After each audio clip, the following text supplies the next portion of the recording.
Hi mga stalkers! May vlog po tayo! So for today's video, may stock na naman po kayo sa akin. Charot! So ilalabas ko na po yung pangmalakasang paggawa sa reba ni Ate Sai. So ayan. Sino ka dyan? Ay po! Hey! Sai! Tingin ka dito! Hey! Grabe! Blower pa lang yan guys ha! Lower pa lang yan. Oh, wala pang brand. Kaya nakikita nyo yan.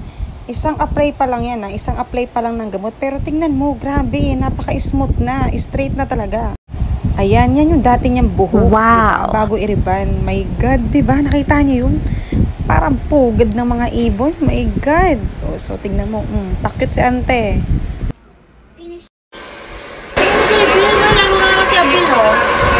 Diba nakita niyo yun, nagmamaganda siya. Sino ka, Gente? O yan, nagsawa na akong mapanood siya. Charot. Ayan, kinulit-kulit mo muna yung mga alaga ng mga pinsan ko. Yan yung ano nila, fur baby. Sobrang cute niyan.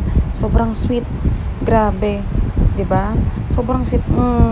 Grabe, na-miss ko tuloy sila bigla. Anyway, so ayan na, fast forward na agad tayo. Mas makaganda ng filter. May check eye.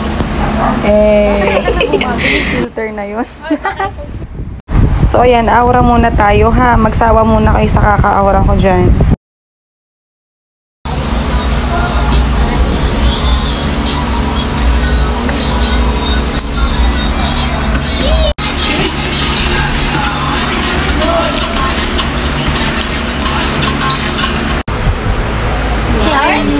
Ayan, aura ka te. Pero for sure, alam kong sawa na kayo sa kaka-aura ko. Ito nakakaloka. So ayan guys, kasama ko yung kakariban lang. Kasi nga umuulan eh. Ngayon, kailangan niya na malaking payo. Kasi sayang eh. Ang laki ng payong yan guys. Dito mo. Para lang hindi mabasa. Pero sayang naman, di ba yung gawa? Diyos ko. O, di ba sayang? O, biglang fast forward agad.